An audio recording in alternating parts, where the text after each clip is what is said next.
Bueno, ahora vamos a ver el capítulo de Juan, capítulo 8. Hemos terminado ya 7 capítulos y ahí la llevamos, ¿verdad? Poco a poco del Evangelio de San Juan. Y bueno, el capítulo que vamos a entrar a ver habla acerca de la mujer sorprendida en adulterio. Y bueno, vamos a estar viendo cada uno de estos pasajes que el Señor nos va a hablar. Es un capítulo algo largo, son casi 60 versículos, pero vamos a tratar de ir paso por paso y versículo y tratar de ver, porque se habla acerca de que Jesús es la luz del mundo, afirmación y la prueba, prevención contra la incredulidad, vienen subtemas ahí, los verdaderos hijos de Abraham.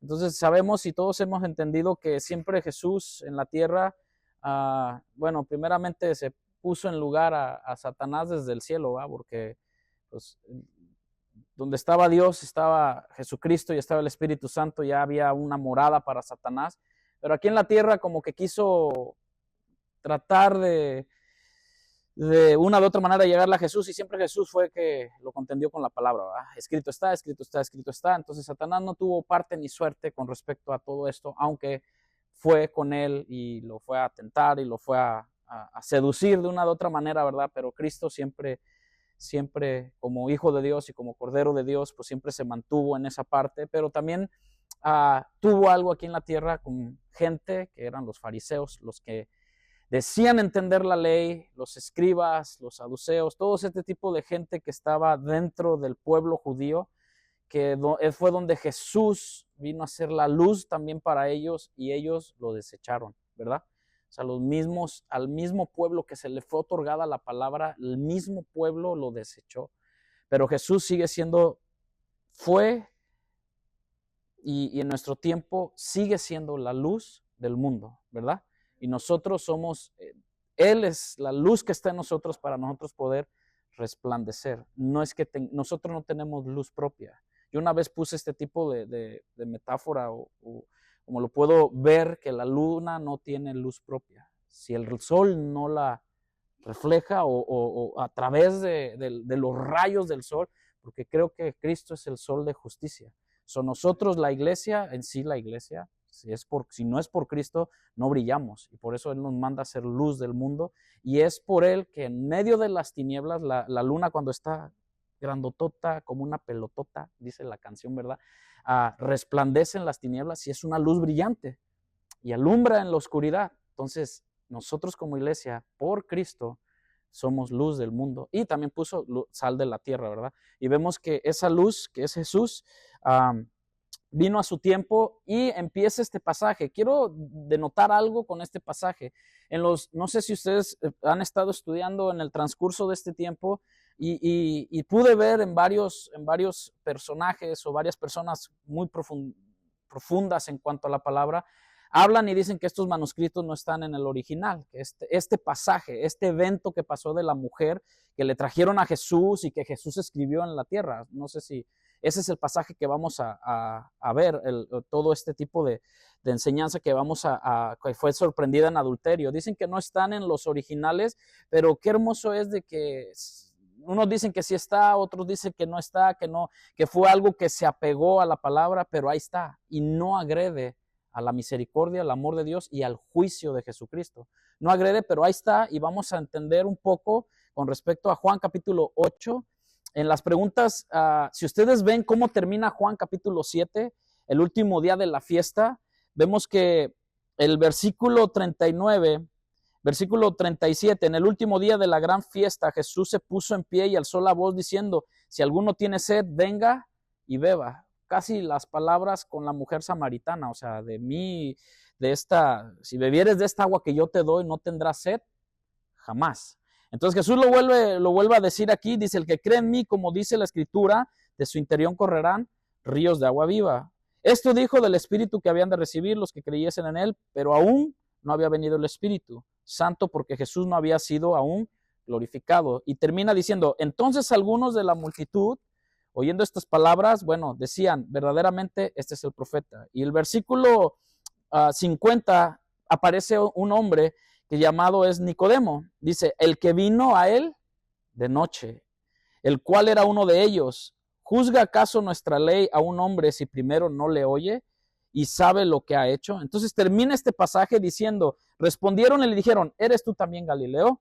Escudriña y ve de que de Galilea nunca se ha levantado profeta. Y bueno, pareciera que como que ahí ya no hay nada, se acabó todo, los que estuvimos viendo el jueves pasado, pero el versículo 53 queda como que, bueno, aquí se rompió una taza y cada quien para su casa, ¿verdad? O sea, Jesús termina y los fariseos se quedan como que, bueno, profeta, no profeta, Mesías, no Mesías, y este es un alborotador, es alguien que anda dividiendo, pero aquí me llama la atención que cada uno se fue a su casa, o sea, ahí nos vemos, como lo que pasaba en nosotros, en nuestro país, ¿verdad? De que ya no hay más plática, cada quien para su casa. Y bueno, y empieza la introducción, dice, y Jesús se fue al Monte de los Olivos. ¿Alguien nos puede decir, ¿a qué iba Jesús al Monte de los Olivos? A orar. Es como decir, nosotros vamos a la iglesia de la Dyer, ¿a qué? A orar. Pero también venimos aquí y aquí oramos. O también nos vamos a nuestra casa y oramos, ¿verdad? Entonces, cuando Jesús siempre lo expone la palabra de que Jesús se apartó como a tiro de una piedra o se separó de sus discípulos en una noche y que les dijo, yo los alcanzo, ¿verdad? ¿Qué iba a hacer Jesús? Iba a orar.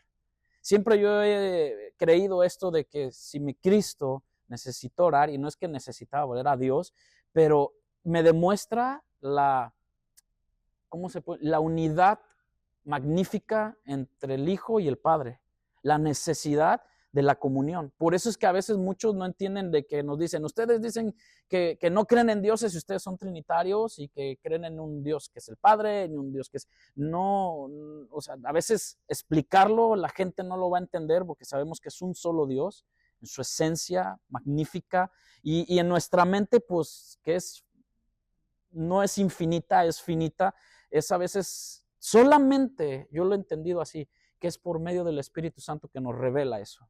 Cuando el Espíritu Santo está en nosotros, nos revela quién es el Padre, quién es el Hijo y quién es el Espíritu Santo, que tienen su propia personalidad, pero trabajan en unión. Y lo que pasa con nosotros como seres humanos es que no a veces sabemos trabajar ni con una persona, no nos ponemos de acuerdo, ¿verdad? Entonces, cuando vemos, dice, Jesús fue al Monte de los Olivos y por la mañana, ¿qué hizo? Otra vez regresó al templo. Eso me cabe entender de que Jesús salió de donde estaba, de Jerusalén o de ese lugar de las fiestas, salió, fue muchos manuscritos hablan de que bajó, descendió a Betania. ¿Quién vivía en Betania? ¿Se acuerda alguien? Tenía amigos. María, Marta y Lázaro. Muchos dicen que Jesús probablemente, para no alejarse mucho, bajó y descendió a Betania. Entonces, con respecto a esta sección que vamos a ver, la mayoría de los manuscritos griegos omiten esta sección, o sea, no tienen esta parte que Jesús habla de lo que pasó con esta mujer, que la encontraron en el acto de adulterio o de la parte. Muchos de estos manuscritos subsecuentes marcan esta sección con ciertos asteriscos, como, no es que dudando, pero como no están en ellos, en esos manuscritos. Pero también en otras partes donde se puede encontrar este pasaje o donde podemos hacer alusión a este pasaje, también puede aparecer en Lucas 21:38. Pero en otros lados, algunos cristianos antiguos, para poder decir esto, como Agustín y Ambrosio, omitieron esta historia, o sea, no la tomaron en cuenta, no tanto por la evidencia del texto, lo que el texto está evidenciando, sino porque ellos pensaban que hacía ver a Jesús como que condonaba la inmoralidad sexual, o sea, como que Jesús estaba a favor de esa parte, y no. Todos vemos que Jesús no está a favor, sino que se sobrepone sobre y todo eso es lo que vimos los textos pasados. Jesús conocía la intención del corazón de la gente que llevaba a esta mujer, porque vamos a ver un poquito más adelante qué textos respaldaban que Jesús, o sea, tenía que haber pruebas, faltaba algo más ahí. Entonces Jesús nunca se va a contradecir. Algunos cristianos como ellos, pero al mismo tiempo el carácter de la historia, de esta historia que vamos a ver, implica que es obvio que es genuina, es algo genuino, que Jesús lo denota, y la mayoría de los eruditos reconocen que es histórica, basada en hechos reales. Los primeros escritores cristianos mencionan este evento al principio del siglo 100, más o menos. Tenemos todos los motivos para creer, hermanos, que realmente esto sucedió y que Juan realmente lo escribió. Entonces, si está ahí, porque nosotros queremos que toda la palabra es inspirada por Dios, ¿sale? Para enseñarnos. Y hay una muy grande enseñanza en estos pasajes, en estos textos. Entonces, vamos a entrar a lo que es el capítulo 8. Dice que una mujer es traída a Jesús sorprendida en acto de adulterio. Y vamos a verlo. Dice, y por la mañana volvió al templo y todo el pueblo vino a él. Sentado, ¿él qué hacía? Enseñaba, adoctrinaba. Siempre tenía el tiempo para tomarse, para enseñar al pueblo, para poder ministrarlos, para poder ser esa luz. Dice, entonces los escribas y fariseos le trajeron una mujer sorprendida en adulterio. ¿Quién, hermanos? Escribas y fariseos. O sea, gente culta, gente que sabía la ley, que sabía qué es lo que se tenía que hacer. Dice, y poniéndola ¿en dónde? Fíjense que son hasta tremendos, ¿verdad? O sea, no es a escondidas, no es de que, mira, ¿sabes qué? A ver, trae a Jesús acá a un lado, vamos a entrar a un cuarto, sino ellos la pusieron en un lugar donde todo mundo la podía ver. ¿Sí me sigue con eso? Dice, donde todo mundo la podía, y mire, y siempre está el religioso queriéndose poner siempre, parándose el cuello o parándose, pues sí, o sea, siempre dejándose ver. Dice, maestro, ¿verdaderamente Jesús lo reconocían como maestro?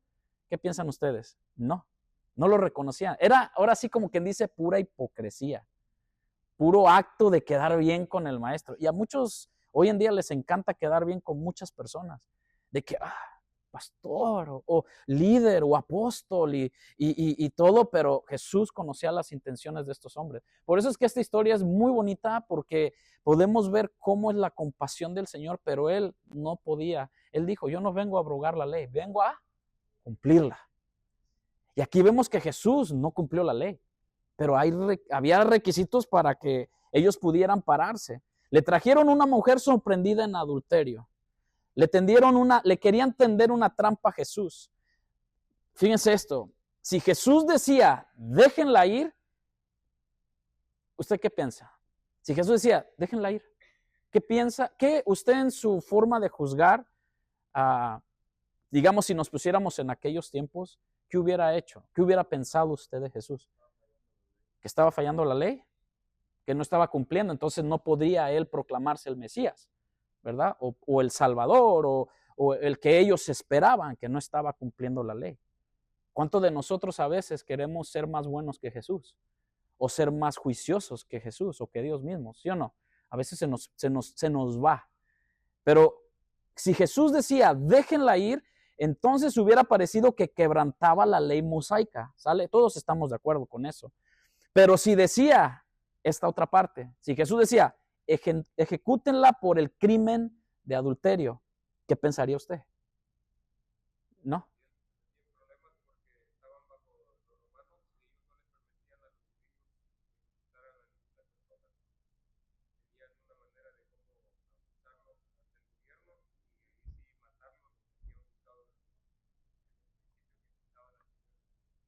Fíjense qué tremendo. Por eso es que los fariseos y ellos, ¿a dónde llevaron a Jesús? Ante Roma, porque ellos si no iban a quebrantar algo. Entonces Jesús dice, si Jesús decía, ejecútenla por el crimen de adulterio, entonces Jesús hubiera parecido muy severo también, quebrantando la ley romana, como dice mi hermano. O sea, iba a quebrantar una ley. Y acuérdense que aún así los judíos estaban sometidos, por eso ellos esperaban un libertador, que los librara de la opresión romana. Justamente algo como los egipcios con los hebreos, una opresión, pero esa era también de esclavitud, aunque también algo semejante. Entonces, por eso Moisés es un tipo de Jesús como libertador.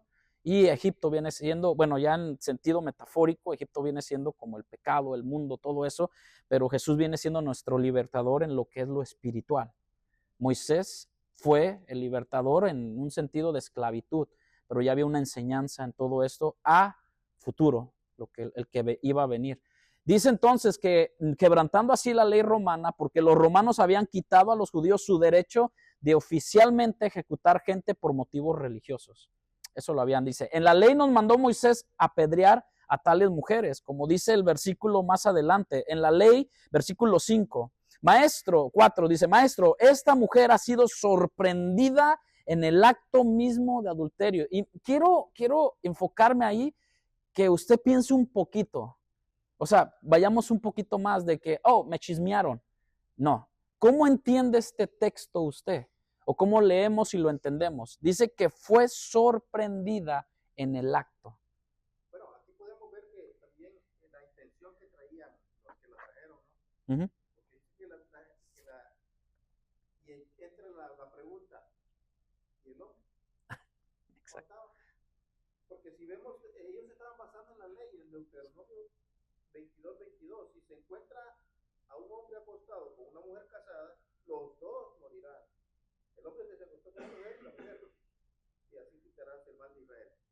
Y entonces ellos se estaban basando en eso, pero entonces, ¿y el hombre? Si fue en el acto mismo, ¿qué intenciones traía? Exacto. Ahí se veía, ahora lo podemos ver nosotros, las intenciones que ellos traían de poner en jaque al Señor Jesucristo. Mientras, gracias hermano, en esa parte, acuérdense que si la ley se cumple, se va a cumplir. Fíjense que en el pasaje que leyó mi hermano para añadir un poco más, en Levítico capítulo 20, versículo 10, nos habla del hombre.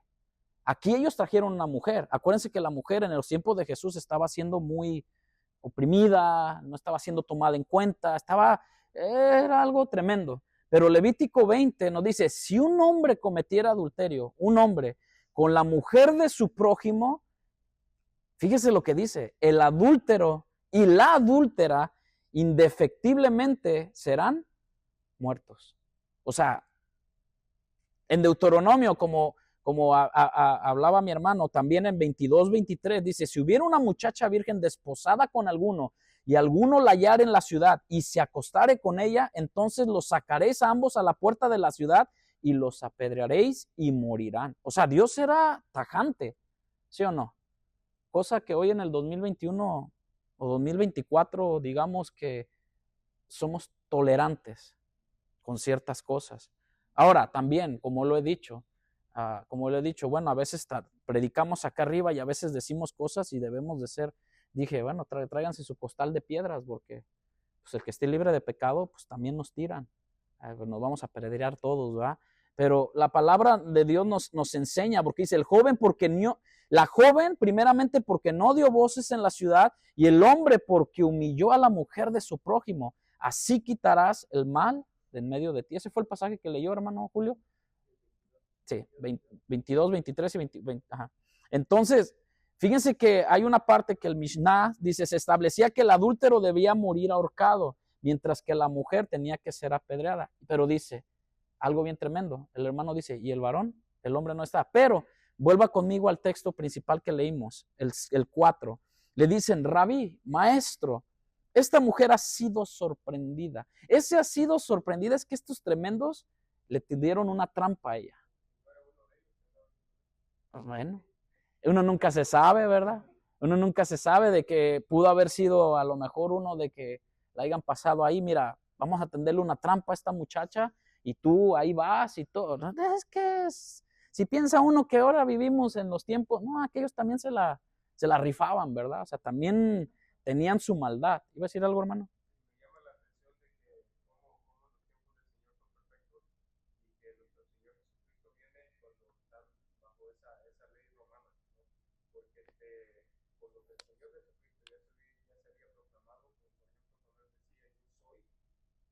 yo soy, ¿verdad? Todas esas afirmaciones cuando los escribas y fariseos se rasgaban los vestidos, y eso, si no tuviera o no hubiera estado en la ley romana, esa era una clara, o sea, tenían como, o hasta podrían matarle. Incluso me llama la atención eso, que el corazón de ellos, lo que querían era matarle. Y de cierta u otra manera, la ley romana, pues también, como se lo impedía, sino cómo se encaja todo bien perfectamente. Sí. ¿Cómo es que el corazón de ellos siempre indujo a cuando estaba Jesús y Barrabás, ¿verdad? O sea, cómo la gente escogió mal. Y aún así, entre su fervor interno de los fariseos, dijeron, crucifíquenle. Pero no solamente, es lo que ellos tenían, pero cómo es que la maldad se esparce, ¿no? O sea, se esparce y contagiaron a la gente a gritar, crucifícale. Y por eso es que aquel hombre se lavó las manos. sea, los romanos se lavaron las manos, porque han oído por ahí, no sé si ustedes han oído, que Roma fue el que crucificó a Jesús. ¿Será cierto? O los judíos. Bueno, es que Jesús puso su propia vida. Por eso dice, nadie me quita la vida, yo mismo la pongo. Y ahora, cuando vemos el yo mismo la pongo y todo, pareciera como que sí, el hombre lo matamos. Bueno, él cargó nuestro pecado, eso es cierto. Pero la ira, la furia fue de Dios sobre el Cordero. Dios mismo, su ira. Por eso cuando Jesús, si vemos que Jesús le encantaba orar y puso el ejemplo de oración para nosotros, dijo, Padre, si puedes, pasa de mí una copa, esta copa de la ira tuya. Porque vemos las copas en el Apocalipsis y es la ira de Dios. Pero había una copa que Jesús tuvo que tomar, que era la ira de Dios sobre nosotros como pecadores, pero Cristo la llevó por nosotros en ese instante. Entonces fue tan grande lo que Él llevó que, bueno, que lo mataron los fariseos, que lo mataron los judíos. O sea, físicamente pareciera, pero la ira fue de Dios. Y por eso, desde ahí, creo yo, en esta parte, desde ahí empezó su pasión. Desde ahí empezó a cargar. Bueno, ya venía, pero venía a cargar y por eso él termina diciendo, consumado es. Desde ahí empieza. Pero bueno, en esta parte los fariseos y escribas se presentaron con una pregunta que hacía referencia a la ley de Moisés. Ahora bien, no olvidemos que la intención de estos hombres era desacreditar algo, el ministerio de Jesús, la obra de Jesús, desacreditarlo. Y el texto que leemos nos aclara esta manera cuando dice, mas esto decían tentándole para poder acusarle en algo. Por un lado, si Jesús aprobaba que la apedrearan, ya que la ley verdaderamente lo decía, ¿sí o no? O sea, lo hemos visto, lo decía. Estos judíos lo podían acusar delante de las autoridades romanas, quien para este tiempo, como dice mi hermano, regían como conquistadores en la tierra de Palestina y según sus leyes, no se permitía que nadie fuese muerto sin un juicio justo. Ahora, ¿se acuerdan cuando Jesús fue encontrado y fue traicionado? ¿Cuándo fue? En la noche, las tinieblas, en lo oscuro, siempre. ¿Cuándo pasan los robos? ¿O cuándo pasa? Bueno, ya ahorita es a cualquier hora del día y no hay problema, pero siempre tenemos acostumbrado que el ladrón siempre roba de noche. ¿Verdad? Siempre las malhechores o todas las cosas es en lo oscuro, en lo que es las tinieblas. Pero cuando vemos esta parte, cuando dice el 4, esta mujer ha sido sorprendida. Lo que me asombra, hermano, es de que en el momento exacto, ahora sí para que no digan y no le cuenten, nosotros la vimos en el mismo momento que estaba el acto. Porque dice la palabra en el acto mismo de adulterio. ¿Ven? O sea, es algo fuerte. Tremendo. Ahora sí, qué gente tan más. Pero acuérdense, no era tanto por la mujer, no era tanto por, como dice mi hermano Julio, dónde está el varón, era porque querían, ¿a quién? A Jesús. Querían cacharlo, por decirlo una palabra muy mexicana, querían sorprenderlo en una falla, que algo les fallare. Y empieza el 5. En la ley nos mandó Moisés apedrear a tales mujeres. Y como leímos hace un poco, el varón debería ser ahorcado o apedreado también, pero ellos iban tajantes con alguien, con la mujer. Tú pues, ¿qué dices? O sea, a ver, ¿qué nos puedes decir, Jesús? Maestro, acuérdense que ellos entraron diciendo, maestro. O sea, mi maestro, rabí, ¿qué es lo que tú dices? Mas estos decían, versículo 6, tentándole para poder acusarle. Y es como acaban de decir todos los que estamos aquí, lo que acaba de comentar el hermano, dice, porque estaban bajo la ley romana y no podían, y tenían que presentar un juicio justo para que cayera la ley sobre él, ¿verdad? O sea, pues, bueno, dice, pero Jesús no los ignoró, pero Jesús es, bueno, pues es que Jesús es Dios mismo. Dice, Jesús, inclinándose hacia el suelo, escribía en la tierra con el dedo. Dicen alguien que nadie sabe qué escribía. Es algo que está en un misterio, que no sabemos qué pudo haber escrito Jesús. No sé, a lo mejor ahí empezó a escribir algo de la ley. Muchos dicen que escribió, yo no sé, algo del Antiguo Testamento, pero dice, y como insistieran en preguntarle, se enderezó y les dijo, o sea, ¿cómo O sea, ¿cómo molestan ustedes? O cuando habla de enderezarse y les dijo, o sea, cara a cara, frente a frente. Y a veces Dios con nosotros, cuando somos muy juiciosos, a veces Dios nos confronta cara a cara. Y esa es la parte que yo entiendo, es cuando la Biblia nos habla cara a cara. Nos habla y nos confronta. O sea, tú me vienes a pedir que juzgue a tal, o que haga esto, o que haga el otro. Y cuando Jesús se endereza, es cuando tenemos la Biblia, porque la Biblia sé yo, a mi entender, que es útil para redarguir, para corregirnos, para enderezarnos, para moldearnos a la imagen y semejanza de nuestro Señor Jesucristo. Y es la parte que nos reflejamos cara a cara en la palabra, y dice, el que de vosotros esté sin pecado. Y es duro, porque ahí es donde apela el Señor, no a la fe de ellos, ¿verdad? Porque ellos tenían la fe de Abraham, se jactaban de tener a Abraham como padre, sino a la conciencia, donde a lo mejor usted no sabe mi conciencia, pero el Padre sí. Y es lo que Jesús sabía que había en sus corazones. Entonces, por eso Jesús habla y le dice, el que de vosotros esté sin pecado, sea el primero en arrojar la piedra contra ella. ¿Sí o no? Es duro. Es duro. Porque cuando no entendemos esta parte de que esta mujer fue sorprendida en el verdadero acto de adulterio, Jesús lo sabía. Porque ya sabía que estaban tramando. Decir, bueno, me trajeron a ella y el otro se le escapó, ¿o qué? No trajeron al hombre culpable ante Jesús, como decía mi hermano. Es posible que el hombre haya sido uno de ellos mismos, como decía mi hermano. Y simplemente estaban engañando a la mujer, usándola como peón en su conflicto con Jesús. Acuérdense que con Jesús lo que venía a hacer era contender con Satanás, no, porque él ya es huésped del infierno. Satanás no es el que reina en el infierno, es un huésped del infierno, junto con todos sus demonios. Pero Jesús sabía que los fariseos, los que tenían la ley, los que tenían la Torá, los que tenían los profetas, los que tenían la palabra, los salmos, los proverbios, ellos nunca les resplandeció y siempre estuvieron con sus ojos velados de no reconocer a Cristo. Ellos claramente veían el pecado en otros. Fíjense esto, es lo que nos pasa a nosotros a veces. Y Dios nos perdone por esto. Y clamamos a Dios por esto, que tengamos ese amor, compasión por las almas y tener un bueno y santo juicio, que more en nosotros el Espíritu Santo. Ellos, los fariseos, creían y veían el pecado de otros, pero eran ciegos a su propio pecado, ¿verdad? Y a veces nos pasa a nosotros.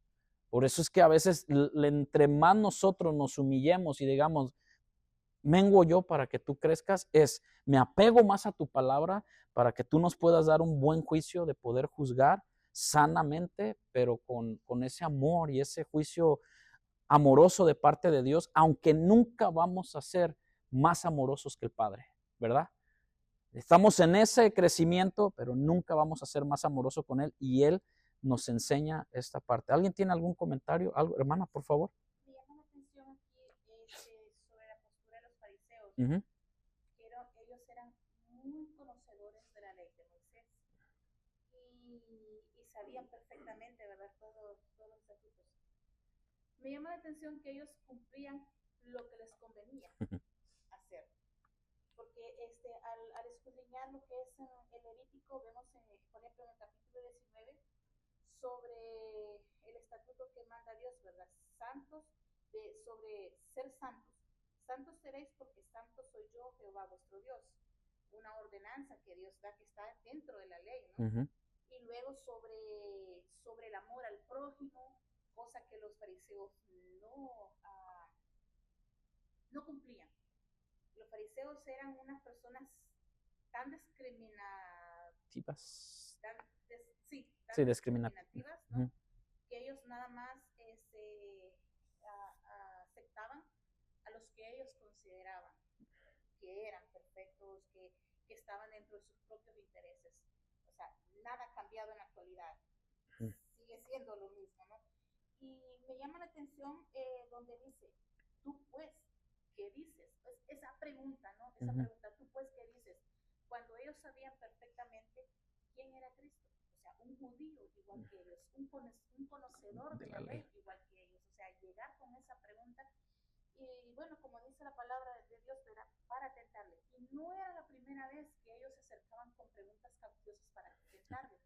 Si nos vamos a Mateo, vemos allá cuando se acercaron también para hacerle la pregunta sobre el tributo al César. Y Cristo les responde, ¿verdad? ¿Por qué me tentáis, hipócritas? O sea, Cristo cómo los confrontaba, sabiendo, haciéndoles ver los pensamientos, haciéndoles ver la intención real que tenían ellos en su corazón. Y luego vemos más adelante, siempre en el mismo capítulo 22, ¿verdad? Cuando vuelven a tentarles sobre cuál es el gran mandamiento de la ley. Los fariseos empleaban preguntas que ellos ya conocían. O sea, es decir, ellos no hacían preguntas que estaban ignorantes en eso. Es bien absurdo. Y a veces nosotros en nuestros tiempos, cuando nos volvemos como los fariseos, ¿no? Empezamos a juzgar con cosas que ya sabemos que no debemos hacer, pero estamos ahí atacando con el afán de hacer caer a nuestro prójimo, ¿no? Y esa es la enseñanza que me queda a mí en cuanto a esta cita, ¿no? Que conocemos la palabra de Dios, ya tenemos la palabra de Dios dada, sabemos lo que Dios nos demanda, nosotros como cristianos sabemos lo que no debemos hacer y aún así queremos aplicar lo que nos conviene. Es decir, por ejemplo, yo quiero agarrar las promesas de mi Dios, las que me convienen, ¿no? Pero no quiero agarrar las advertencias, aquellas que me dicen que no debo de hacer esto. Y esas advertencias son las que me van a mantener en ese caminar de santidad para el Señor. Amén. ¿Alguien más? Sí. Bienvenido a cualquier... Nos emocionamos, ¿verdad? Pero sí, es que a mí me sorprende también esta parte donde estos fariseos parecían norteños, ¿verdad? Pues, pero, y que también como que se sabían ya ese dicho, ¿verdad? Que dice que el pez por su propia boca muere. Ya se lo jodían y lo estaban poniendo en práctica, que diga él. Y a veces nosotros nos portamos, y lo quiero aplicar a nuestra vida, porque como a veces nosotros nos comportamos, como dijo mi hermana acá, que ya sabemos lo que el Señor, a veces entendemos las promesas del Señor y a veces le estamos preguntando, ¿qué Señor? ¿Cuándo? Y hasta donde usamos el verbo, ¿hasta cuándo, Señor? ¿Verdad? Empezamos a citar. Y el Señor Jesús empieza a escribir. Eso es como, yo me lo imagino como si cuando alguien, como cuando tú a tus hijos te dicen, papi, entonces, ¿qué? ¿Me vas a...? Y tú te haces a un ladito así como que... sí. Espera un ratito, ahorita lo vamos a ponernos en claro. Entonces, en nuestro contexto, creo que pasa lo mismo. A veces nos ponemos en ese sentido bien farisaicos, tal vez, no para atacar al Señor Jesús, pero sí como para reclamarle o para demandarle lo que Él nos ha prometido. Y todo eso en su tiempo, no en el tiempo nuestro. Amén. Es muy importante, como dice mi hermana, en este aspecto de que muchos demandamos de las promesas de Dios, pero las advertencias o las demandas, le decimos, no, espérate, ahorita no. Pero es una enseñanza porque he tratado de escribir, le estoy pidiendo a Dios eso, que lo que uno ve, yo creo que ustedes tienen muchos años dentro del Evangelio, pero hay fariseísmo cristiano, mucho, demasiado diría yo, que juzgamos todo, que sí podemos decir yo doy diezmo de todo, oro 10 veces a la semana, aunque son 7, o sea, oro 2 días a la semana, ayuno tanto tiempo y todo, pero sabemos mucho de Biblia, pero no hay aplicación, no hay sometimiento, mucho menos obediencia. Es lo que los fariseos, ellos, por eso Jesús siempre fue, a Satanás no le dijo hipócrita, a Zaqueo tampoco, ni a Mateo. A ellos fue donde le dice generación de víboras e hipócritas. O sea, porque él sabía lo que había en su corazón. Ahora esta parte, como comparte, ¿alguien más quiere decir? Hermano Rudy, ¿todo bien? Hermano, para dar chance a todos que podamos. Diga, dele. El Señor cuando le dice, el que ustedes tienen, no lo hemos leído, pero el que ustedes esté sin pecado sea el primero en tirar una piedra. Está básicamente diciendo lo que Pablo le dice a los romanos allá al principio del capítulo 2, donde dice, aquí lo tenía yo, oh hombre, quien quiera que seas tú, que juzgas, pues al juzgar a otro, a ti mismo te condenas porque tú juzgas,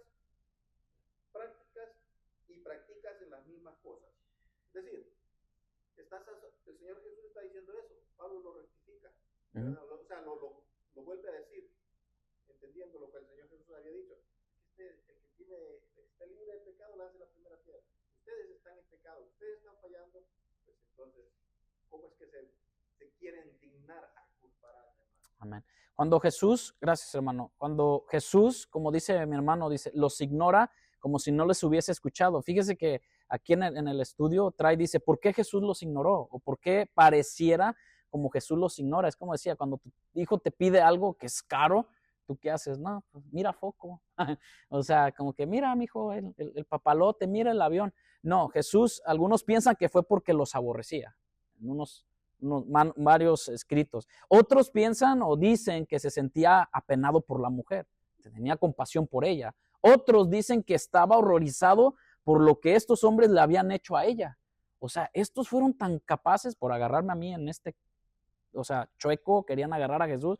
O sea, expusieron a una mujer, o sea, haciendo ¿cómo se le puede decir? Siendo tan tramposos. ¿Cuántos de nosotros hemos sido tramposos en juegos? ¿Verdad? Y, no, pues esto y todo. Pero Jesús, simplemente, ¿qué fue lo que Jesús escribió en la tierra? Pero ¿por qué él cuando le preguntan, él se agacha y empieza a escribir, como ignorándolos? Pero no sabemos cuál fue el pensamiento de Jesús que él sintió al ver eso. Pienso que también puedo pensar de que ustedes saben de la ley y me están tratando, o sea, no entendían quién era Jesús. O sea, siempre, de una u otra manera, querían tomarlo en esa parte. ¿Iba a decir algo, hermano? En el tema que se está tocando ahorita, y las posibles respuestas, me tomé yo el tiempo de checar a esas situaciones que hacen cuando buscan a ciertas personas así. Porque es bien lastimoso, es una muerte que se le daba, se usaba en el antiguo tiempo, ir apedreado. Algo terrible, era uno de los métodos más dolorosos que tenía. Y pienso, bueno, puede darse también una chance, ¿no? Un porcentaje ahí de que cuando dice que fue hallada en el acto mismo del adulterio, en realidad no se sabe si siquiera le dieron chance a la mujer para que se cambiara o no, o para que llevara ropa o no, y a como las agarraban o a como agarran a las personas por haber sido hallados aún en ese tiempo. Se investiga en Google, me parece, cómo agarran a esas personas que van a ser ejecutadas así. Es algo, pienso que ni los animalitos agarran así a las mujeres, pero puede ser que tal vez también la presentaron tal vez desnuda o de una manera inapropiada delante del Señor. Puede ser ahí, se da un cierto porcentaje que tal vez también, como decía usted, se daba también tanto tristeza y vergüenza de lo que estaban haciendo pasar la mujer. Ahora quería comentar con lo respecto que también se dice, si vemos Jeremías 17, versículo 13, dice, oh Jehová, esperanza de Israel, todos los que te dejan serán avergonzados, y los que se apartan de ti serán escritos en polvo, porque dejaron a Jehová manantial de aguas vivas. El Señor Jesucristo anteriormente, en el último día de la fiesta de los tabernáculos, dijo que Él era el agua de vida, y que los que creyeran en Él correrían de su ser ríos de agua viva, correctamente. Entonces, luego vemos de que los fariseos y los escribas tenían la palabra del Señor, tenían también la ley, y pues se la abandonaron, se apartaron de ella, buscaron sus propios deseos.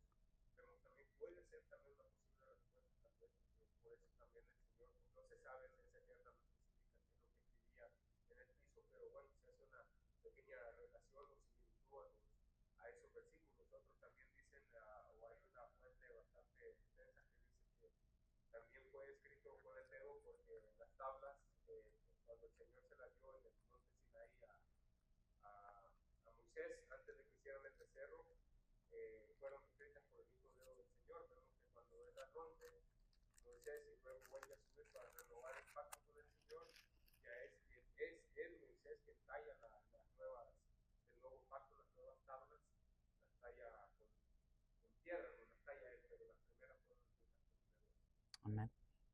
Fíjense que es la parte que, como dice el hermano, todos se intrigan qué fue lo que escribió, nadie puede saberlo con certeza. Hay muchos que indagan bastante, les gusta indagar, ¿verdad?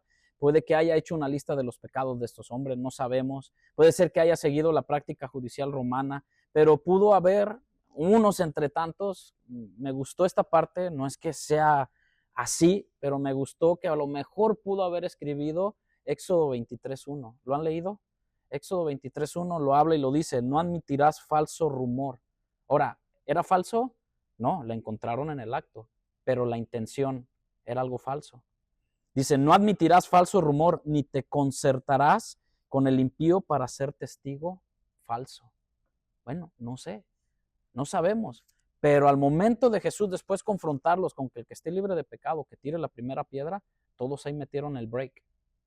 O sea, como que, caray, sí funcionaba el break, ¿verdad? Sí funcionó la llamada. Más bien no es la llamada a la atención, sino lo que me encanta de Jesús es que confrontó. Siempre, no tuvo, bueno, pues era Dios, no tuvo la pena ni mucho menos de confrontar, de siempre ir a la raíz de todo mal, de todo hombre. En el 8, versículos 7 al 9, si vemos, como acaba de decir nuestro hermano, el que de vosotros esté sin pecado, dice, inclinándose de nuevo hacia el suelo. O sea que te digo esto y luego te vuelvo a ignorar y me vuelvo otra vez a inclinar al suelo. De nuevo hacia el suelo, siguió escribiendo en la tierra, fíjense. O sea, siguió escribiendo, pero ellos al oír esto, acusados, como dijimos hace rato, por su conciencia. La conciencia tiene algo mucho que ver en nosotros, hermano. Y como a veces decimos, muchos queremos las bendiciones de Dios, pero no queremos el compromiso con Dios. Ahora hago un paréntesis, ahora hay muchos jóvenes o piensan que el matrimonio es para que él sea feliz. Eso es egocentrismo. El matrimonio es para que tú hagas feliz a la otra persona. Eso es lo que le enseñamos a nuestros hijos. O sea, no pienses que porque te cases va a hacerte feliz. Es porque tú vas a dar para hacer que hagas feliz a la otra persona. Para que sean felices los dos. No nomás tú sentir. Entonces, cuando vemos esta parte, que la conciencia salían uno a uno, comenzando desde los más viejos hasta los postreros. O sea, a los más jóvenes. Fíjese todo lo que arrastró. Arrastró ancianos de edad, pero también ancianos con sabiduría, queriendo encontrar a Jesús, pero también a los más chavalillos. Y a veces nosotros, diciéndonos adultos, con nuestros actos y hechos imprudentes podemos estar arrastrando a nuestra propia familia en ciertas circunstancias, en ciertos actos, hasta dentro de la iglesia. ¿Me explico? Hasta dentro de la iglesia. No enseñándoles la doctrina, no enseñándoles los mandamientos, no enseñándoles de lo que es dar a Dios nuestro tiempo, honrarlo con nuestros bienes y honrarlo con nuestro hablar, pero tan solo con nuestro vivir. Y se nos va. Y los acarreamos y después, ¿qué es lo que pasa a la juventud de ahora? Como todos, a Jesús le pueden decir, no, Cristo es uno más. Es la juventud de ahora. No quieren creer en Él porque nosotros como padre, ¿qué no ven? ¿O qué no llegan a ver? Simplemente a lo mejor estamos hablando más de Jesús mal o no damos ese testimonio ni a nuestra familia. Pero vemos que, y como insistieran en preguntarle, en la ley judía los testigos de la ofensa capital iniciaban el apedreamiento, como ya lo hemos visto. Pero ¿quién de ustedes es el que presenció el crimen pero que solo trajo a la mujer y no al hombre? O sea, ahí se les fue. Ahora sí se les escapó esa parte. Hubiera sido un poquito más creíble del fariseo de que aquí está el hombre y aquí está la mujer, ¿verdad? Algo más creíble, algo más, pues Jesús hubiera dicho, ay, bendito seas, fariseo, que estás trayendo a los dos, pero los demás llevaban a uno. O sea, que iba incompleto el asunto. Jesús lo deja claro, quien quiera que fuera el testigo, quien quiera que haya sido el que tenía el derecho de arrojar la primera piedra, por su hipocresía era tan pecador como la mujer sorprendida en adulterio. Jesús no estaba minimizando nada. ¿Sí ve? No estaba poniendo, es que el adulterio, esto es porque la quieren, el testigo está haciendo falso o arrojar la piedra. No, Jesús está poniendo las cosas como debe ser. Salían uno a uno y comenzando de los más viejos hasta los más postreros. ¿Por qué salieron en ese orden? ¿Por qué salieron en ese orden? ¿Alguien puede decir un comentario? ¿Por qué no dijo? Y todos se fueron y ya. Aquí se rompió unas asas también y cada quien para su casa. No, ¿verdad? ¿Por qué salieron en ese orden? ¿Quién puede decir? Pues obviamente el que tiene más tiempo vivido ha pecado más. Bueno, lógica elemental, ¿verdad? Es así. A mí me llama la atención, bueno, estaba recordando ahorita lo que pasó en California, decía, yo bueno mi imaginación decía, quizás de llegar la frase, pero decía, que el Señor Jesús empezó a escribir los nombres y los pecados de los que estaban empezando a irse, dice, ahora voy por ti, manito, ahora voy por ti, y cada quien dice, uy, ese soy yo, mejor me voy. De forma curiosa lo hacía. Sí.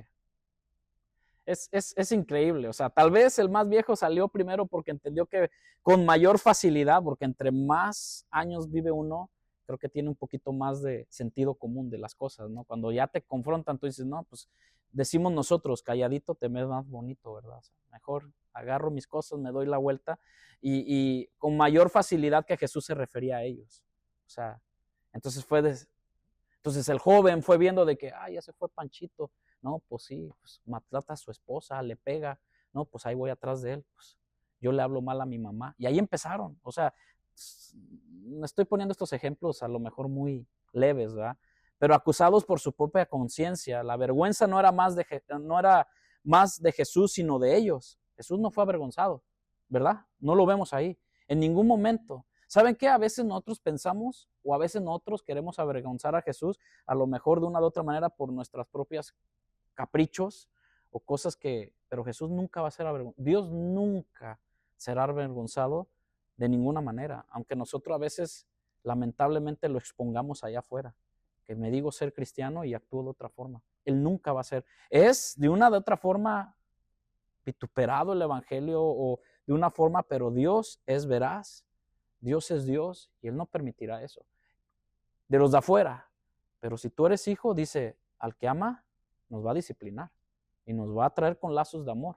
Por eso Él dice que Él tiene una vara y un cayado, ¿verdad? Y eso lo vamos a compartir después en otra clase, el significado de la vara y el cayado. Si alguien trata de avergonzar a Jesús, serán ellos los que serán puestos en vergüenza. Y yo digo, a veces nosotros como cristianos, a veces quedamos en vergüenza por decir, o porque nuestro testimonio no da para más. Y Dios nos avergüenza y nos lleva a nuestra conciencia, a admitir y reconocer y doblegarnos ante su poderío y su majestad y su señorío. Y es ahí donde uno asimila y viene y cabal, dice el guatemalteco, ¿verdad? Cabalito, venimos y decimos, Señor, eres tú. Siempre has sido tú, tratando con mi vida. Entonces cuando dice el versículo 10 y 11, Jesús reta a la mujer a no pecar más. O sea, que no le dice, ve y sigue tu vida. Dice, enderezándose Jesús y no viendo a nadie, sino a la mujer. Es lo más hermoso y lo más lindo, ¿verdad? Que a veces hay gente que nos juzga. Y Dios sabe nuestros corazones. Y a veces el Señor nos ha dicho, ¿quién está aquí para juzgarte? Pero Señor, pequé. Pero Señor, hice mal. ¿Dónde están los que te acusaban? Ninguno te condenó. Y ahí condenar es fuerte, hermano. La condena era, ninguno te apedreó, ¿verdad? O sea, ninguno te mató. Por eso la Biblia nos enseña, o sea, temed aquel, o sea, no teman aquel que puede dañar tu cuerpo, temer aquel que puede mandar tu alma al infierno, aquel. ¿Y quién es el único, hermano? Dios. Dios, no es Satanás, ni Satanás tiene ese poder, sino Dios mismo. A Él le pertenece la vida, Él es el que da la vida y Él es el que dice, hasta aquí te cierro el gas y el oxígeno y todo. Entonces, a veces enderezándose dice, ninguno, Señor, dijo ella. Esa palabra, Señor, lo reconoce de una manera de que, o sea, está viendo la gracia de Jesús. A lo mejor ella había oído hablar de Él. Entonces Jesús le dijo, ni yo te condeno, vete y no peques más. Ninguno te condenó. Al irse sus acusadores no quedaba nadie para condenar a la mujer. Y Jesús mismo, alguien que me ayude a leer Romanos capítulo 8, versículo 1, ni Jesús mismo no la condenó. De la misma manera no hay condenación, dice Romanos 8:1. ¿Quién me lo puede leer, por favor? Dele, hermana. Ahora, pues, ninguna condenación hay para los que están en Cristo Jesús, los que no andan conforme a la carne, sino conforme al Espíritu. Ok, ahí hay dos cosas muy separadas. Ahí podemos poner la parte A y la parte B, ¿no? O sea, ninguna condenación hay para quién. para los que estamos en Cristo. Pero ¿cuál es la segunda parte, hermana? Para los que no andan, los que no se rodean en eso, los que no dan vueltas en lo mismo, porque Corintios nos habla de que somos nueva criatura. O sea, hemos nacido una naturaleza nueva donde ya no andamos en eso. Ahora, que sea por algo eventual, que si alguno, dice Juan, las primera, segunda y tercera carta, dice, si alguno hubiera pecado, ¿qué tenemos? Fiel abogado. Pero no andamos practicando o andamos en eso. El cristiano ya no puede andar en eso. Ya no podemos andar en esa raíz de amargura, en esa ira o iracundo de que todo nos saca de quicio, o ya no podemos andar en las malas palabras o en los malos pensamientos o maldiciendo a toda gente que se nos cruce en la calle. Y más aquí en Memphis, va. Bendecimos a Memphis, Señor. Ten misericordia porque, bueno, yo creo que en todos lados pasa eso, pero vemos de que el que no anda, el que no da vueltas en lo mismo, porque somos nueva criatura en Cristo Jesús. Entonces ninguno te condenó, y dice Jesús eso, no hay condenación. Pero la segunda parte no nos gusta leerlo, porque no, a mí todavía me gusta andar yo todavía me tomo mis coronas, o mis 2X, o todavía mi chochito. Imagínense, cristianos. No, es que no, el Espíritu Santo no ha hecho la obra en mí. No, espérame. O sea, hay cosas que nosotros nos tenemos que apartar de eso. Algunos debaten si Jesús realmente perdonó a la mujer. ¿Qué piensan ustedes, hermano? Según su santo juicio, ¿Jesús perdonó a la mujer, sí o no? ¿Y ella recibió el perdón de Jesús? Jesús le dijo, vete y no peques más. Como cuando sanó a mucha gente, o sea, tus pecados te son perdonados. Y después lo contendieron diciendo, ay, ¿quién eres tú para perdonar pecados? ¿Se acuerdan? ¿Quién eres tú? Bueno, ¿qué quieres que le diga, pues? Bueno, toma tu lecho y anda y vete. O sea, Jesús era... Cuando sea grande quiero ser más como Jesús, no sé usted. Más y más, queremos ser más y más. Algunos debaten si Jesús realmente perdonó a la mujer. Probablemente no tenga caso discutir este punto, pero es bueno que lo veamos. O sea, si perdonó o no perdonó, bueno, no sabemos a ciencia cierta. Porque Jesús ciertamente mostró misericordia. Él dijo, misericordia quiero. Y Jesús hizo misericordia con una mujer que, como dice mi hermano, pudo haber estado desnuda. Y eso para una mujer o un hombre enfrente de hombres o enfrente de una multitud es vergüenza, ¿no? Ahora, cuando usted ve la crucifixión de Cristo, muchos escritores dicen que Jesús estaba desnudo. En aquel tiempo se exponía que era, porque cuando escuchaba y leía esta parte, que cuando ellos tenían como una bata sola, era su ropa interior de ellos. Ahorita pues es muy diferente en estos tiempos, pero Jesús fue expuesto completamente, hermanos. Entonces, todo su ser, dice, esa mujer, no se puede describir, pero vemos que mostró misericordia a la mujer y le exhortó a algo, al arrepentimiento. La exhortó, vete y no peques más. O sea, arrepiéntete de lo que ha sido encontrada y no lo vuelvas a hacer. Entonces vemos de que ni yo te condeno, dijo Jesús para terminar esa parte. Si la ley de Moisés condenaba a la mujer, ¿qué derecho usted piensa, hermano? Aquí hay una pregunta. ¿Qué derecho usted piensa que Jesús tenía para mostrarle misericordia?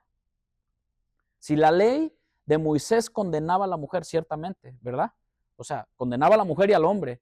Y bueno, no estaba el hombre, pero estaba la mujer. Pero ¿qué derecho tenía Jesús de mostrarle misericordia a la mujer? ¿Qué piensa usted? ¿O qué pensamos cada uno de nosotros? ¿Qué derecho? Aplicándolo a nuestra vida. ¿Mande? Porque era el Hijo de Dios y fue enviado a eso. Bueno. Eso fue otra de las razones por las cuales los escribas y fariseos lo perseguían y intentaban mucho, porque eso que él decía, que él había sido enviado, como lo dijo en Juan 3:16, a salvar al mundo y para que no se perdiera, para que el mundo fuera salvo por él, y eso que él perdonaba pecados, y como decía, los pecados te son perdonados, y eso eran palabras del mismo Dios. O sea, para los escribas eso era una blasfemia. Por eso digo, o sea, si no hubiera estado el ejército romano, como se puede decir, y oían eso de él, o hubiera sido juzgado por los mismos escribas y fariseos en ese mismo momento que él decía eso. Sí. Porque eran palabras que se le otorgaban solamente al Dios Todopoderoso, pero pues el derecho era todo él, era él el Dios mismo. Amén. Fíjense que una de las partes, ¿alguien más quiere decir algo? Porque ahorita se me vino así, hermana. Vemos ahí la autoridad Ujú. divina que el Padre le había otorgado al Hijo para pues ejercer su ministerio en la tierra. O sea, él tenía la libertad para perdonar, para mostrar misericordia, para sanar, o sea, y me llama la atención que en el versículo 15 él les hace ver a los fariseos y los confronta sobre que ellos están acostumbrados a juzgar según la carne, pero Cristo les hace ver de que él no juzga a nadie, y si llega a emitir un juicio, dice el versículo 16, su juicio es verdadero. Entonces vemos la autoridad divina de Cristo como hombre. Amén. Una de las cosas, gracias hermanos por compartir, y así podemos enriquecer un poco más la clase con respecto a esto, como dice lo que es, algo me queda muy claro. Cuando Jesús dijo, y lo dijo abiertamente, yo lo que veo hacer al Padre, eso hago, y lo que oigo al Padre decir, eso digo. Y aquí emplea, porque Jesús no se dominaba por sí mismo. Yo recuerdo la parte, y me viene la palabra a mi mente, a mi corazón, cuando la voz de Dios dijo, este es mi Hijo amado en el cual tengo complacencia. O sea, como dice la hermana, la autoridad divina que tenía Jesús. No nomás hablaba como hablar, al hablar porque sí. Jesús habló lo que tuvo que hablar, hizo lo que tuvo que hacer conforme a lo que aprendió del Padre. ¿Ve? ¿Cómo es que la imagen del Padre el Hijo la refleja? ¿Cómo es que nosotros como padres tenemos que aprender a reflejar buenas cosas con nuestros hijos? A enseñarlos en todos nuestros caminos. A estar en la iglesia, al amar a Dios, a leer la palabra, a orar, a saberle a dar a Dios el tiempo, a saber a Dios bendecirlo con nuestros bienes, a saber que todo le pertenece a Él. Que todo lo que hizo es para Él y todo lo que hay en Él subsiste. Que Él es Dios. Y si nuestros hijos o nuestra generación no le enseñamos a adorar a Dios, hermanos, el fuego, como así pasó con estos 3 jóvenes hebreos, los fundirá. Pero necesitan a Cristo en su vida. Necesitamos nosotros interceder por ellos, orar, pero entre vayamos orando y caminando con ellos es enseñándoles que guarden todas estas cosas que el Señor nos da. Y como dice la hermana en el versículo, y para terminar, para poder ya terminar y todo esto, como yo veo esta parte de Jesús, que Él empleó la misericordia del Padre y la gracia del Padre, compartida a través del Hijo Jesucristo. Y Jesucristo mismo, todos, cuando empezamos Juan es el que expone los 7 yo sois, los yo soy. O sea, Jesús no se lo estaba atribuyendo al mismo, sino por la complacencia del Padre, Jesús dice, yo soy la puerta, yo soy la vid verdadera. Están en Juan, porque Juan nos expone a Jesús como humano, pero también como ese verbo que se encarnó. ¿Sale? Entonces, ni yo te condeno. Termina diciendo Jesús, si la ley de Moisés condenaba a la mujer, ¿qué derecho tenía Jesús? ¿Iba esta demostración de misericordia en contra de la justicia de Dios? No. Iba la compasión y misericordia de Dios mismo, para que todo aquel que en Él creyere no se pierda, mas tenga vida eterna. Para nada, su misericordia de Jesús para la mujer era justa. Porque a pesar de que ella sí cometió el pecado, porque sí lo cometió, ¿o no? Todos lo vieron, sí cometió, pero ella era simplemente una víctima de esa intriga contra Jesús. Y Jesús lo entendía. Y aún así, aunque no hubiera sido intriga, Jesús perdona a aquel que se arrepiente. Por eso dice, al humilde, Él se acerca, pero al altivo o al que pide perdón por remordimiento y no por reconciliación y arrepentimiento, el Señor lo ve de lejos. Porque esa es la parte más linda de Jesús, que Él escudriña las intenciones de nuestro corazón y ve a lo más profundo. Y en la palabra dice que es una espada que penetra. Y a veces quisiéramos todos que pasaran al altar, pero a veces hemos visto corazones quebrantados ahí en el lugar. A veces así pasa. Y a veces podemos apantallar con que yo voy a pasar y me voy a entregar a Cristo, pero pasan los años y seguimos viviendo una vida al ahí se va. Pero vemos que termina diciendo esta parte, ella, ninguno, Señor. Entonces Jesús le dijo, cuando ella dijo, ninguno, Señor, reconoce que Jesús la amaba, así como estaba. Entonces él terminó diciendo, versículo 11, ni yo te condeno, vete y no peques más. Arrepentimiento, perdón, arrepentimiento. Jesús obrando como el Padre obrando en Jesús y el Espíritu Santo de una manera haciendo la obra, aunque el Espíritu Santo aún todavía no era permanente en las personas, pero recibían la misericordia, el perdón, y el Espíritu Santo de una manera hacía la obra de convicción de pecado. Porque es la obra que está en el Nuevo Testamento después del Pentecostés, que el Espíritu Santo nos redarguye, nos convence de pecado. Aún hasta en el creyente, en usted y en mí. Ay, ya, Señor, perdóname.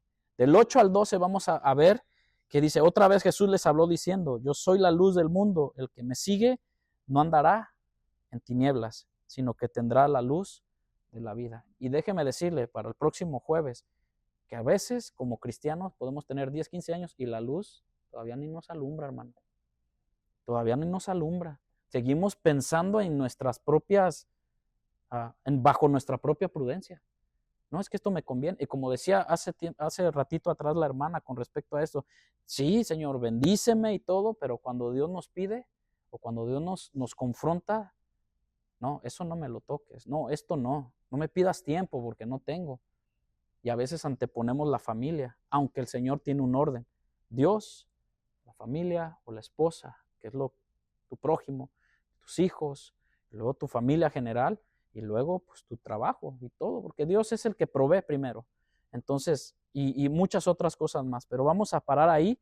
El próximo veremos del 12 hasta el 20, así que podemos estudiar y luego vamos viendo y vemos que Dios siempre va a estar hablándonos con respecto a esto, porque cuando termina el 30 dice, hablándole estas cosas, muchos creyeron en él. Entonces nuestra misión es que sigamos creyendo y fortaleciendo nuestra fe en Cristo Jesús.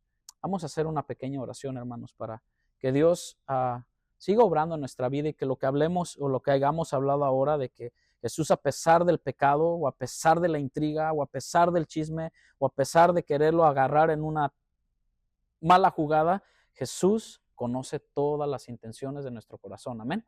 Padre, gracias te damos, Señor, por estos momentos que nos has permitido estar aquí. Gracias por la presencia de tus hijos, de tus santos, Señor, por aquellos que no pudieron estar en este lugar, Señor. Gracias por aquellos, Padre eterno, que pueden colaborar con la clase, que pueden enriquecer la clase. Que, Señor Padre, nosotros no lo sabemos todo, Señor. Sabemos que todos hemos recibido de tu gracia, todos hemos recibido de esa sabiduría divina para poder enriquecer, para poder seguir creciendo en tu bondad, en tu gracia y en tu pasión, en tu obra, Señor. Porque lo único que queremos es agradarte y satisfacer, Señor, lo que tú, Señor, a ti te complace. Lo que a ti, Señor, tú ves.